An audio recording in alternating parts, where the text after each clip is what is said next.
Under Article 6 of the 1987 Constitution, legislative power is one of the cornerstones of democratic governance.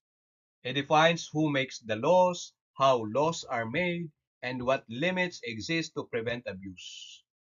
The bar often tests this topic with questions on delegation of legislative power, composition of Congress, party list system, lawmaking process, and the powers of legislative oversight and inquiry.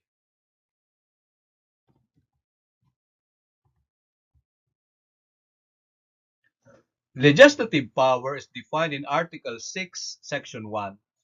The legislative power shall be vested in the Congress of the Philippines, which shall consist of a Senate and the House of Representatives.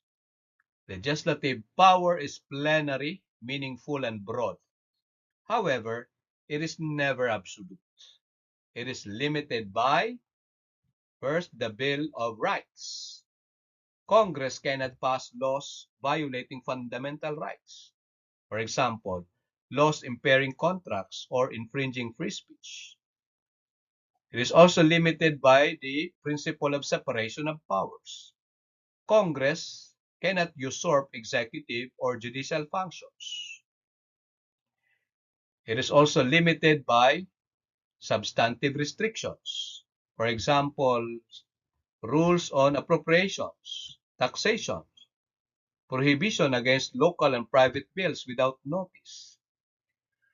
So if you'd be asked whether Congress can pass a law curtailing free speech or directly deciding on pending case, the answer is no, because legislative power is bounded by constitutional limitation. Non-delegation doctrine. The rule is that legislative power, being delegated by the people to Congress, cannot be further delegated. However, exceptions exist for practical governance. We have here delegation to local governments under decentralization and the Local Government Code, RA 7160.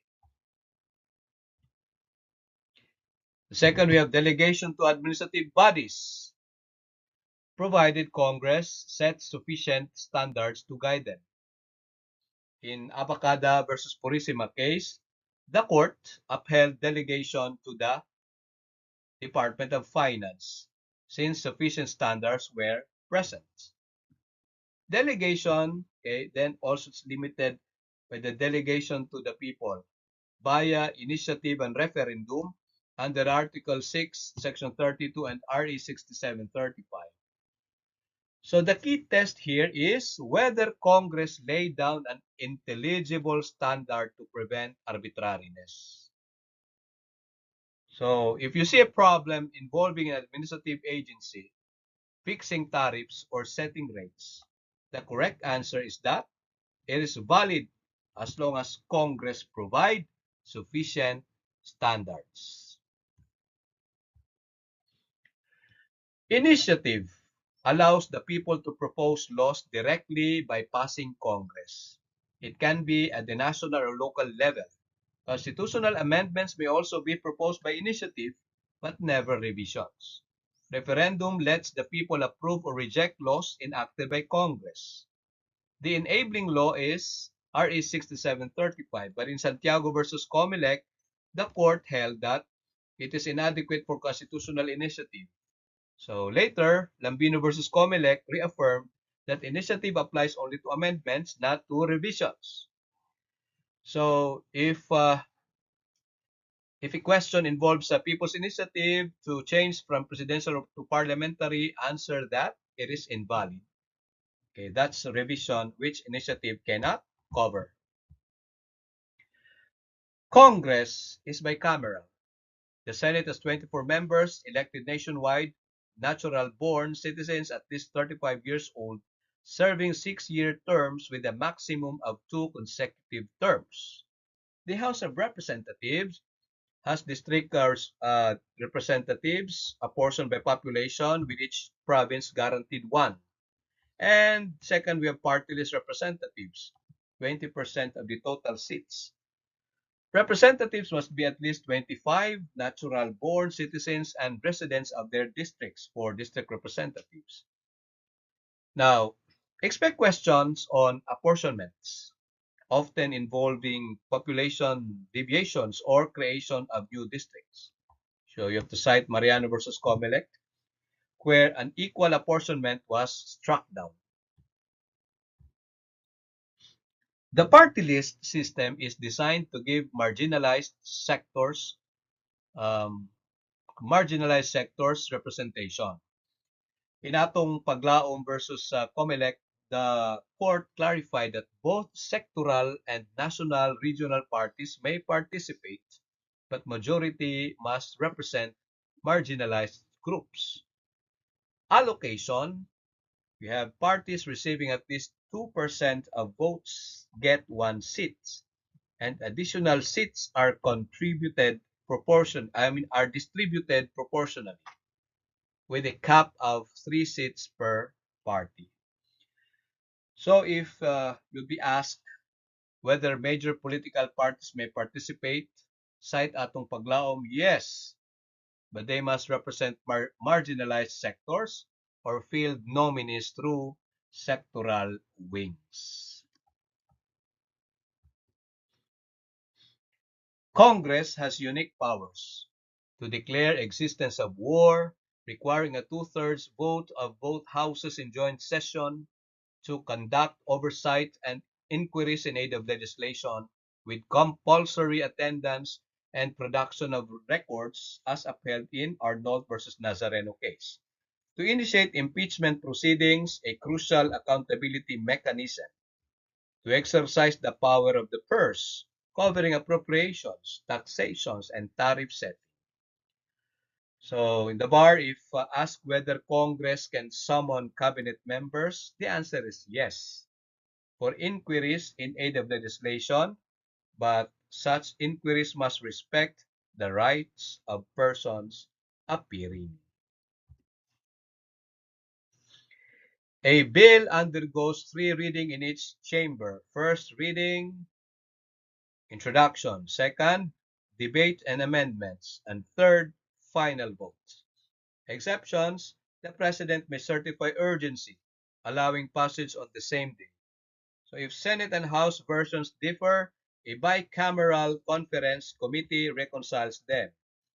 So once passed, the bill is sent to the President, who may sign it into law or veto it. Congress may override a veto by a two-thirds votes. So you have to watch for questions on bicameral conference committees. Jurisprudence holds that they may not introduce provisions unrelated to either version of the bill. Lawmaking process. A bill undergoes 3 readings in each chamber. First reading, introduction.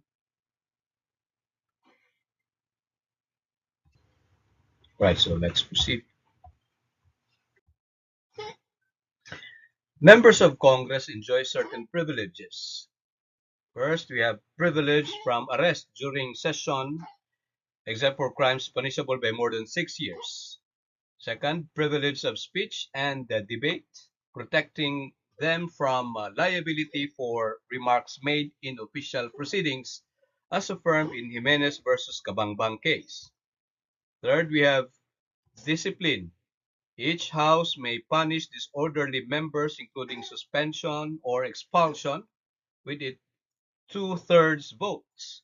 These privileges preserve independence of Congress but must not be abused. The HRET, House of Representatives Electoral Tribunal, and SET, Senate Electoral Tribunal,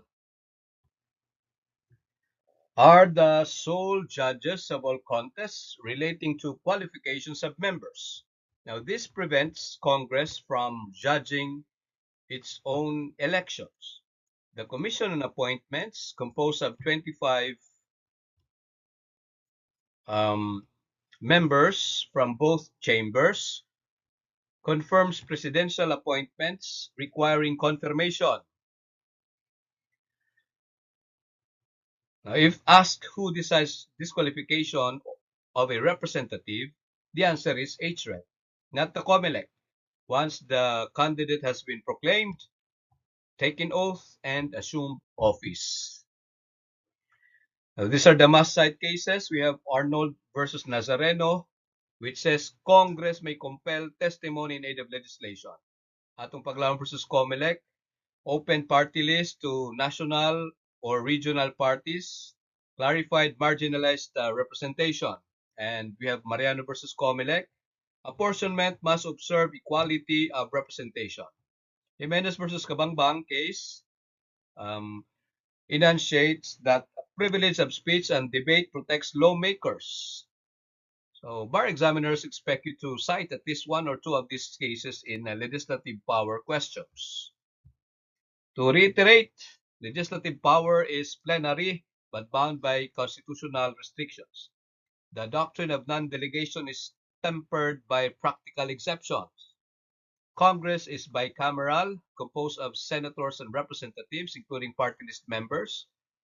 The party list system ensures marginalized representation but also includes national or regional parties under atong paglaom. The law-making process safeguards deliberation, requiring 3 readings unless urgency is certified. Members of Congress enjoy privileges, but discipline is vested in their own chambers. Electoral tribunals judge contests while the Commission on Appointments checks presidential appointments. So for the bar, expect essay question on delegation, apportionment, or party list. All this cite Article 6, RE 6735, and leading cases like Atong Paglaoman are not. This will demonstrate mastery of both text and doctrine.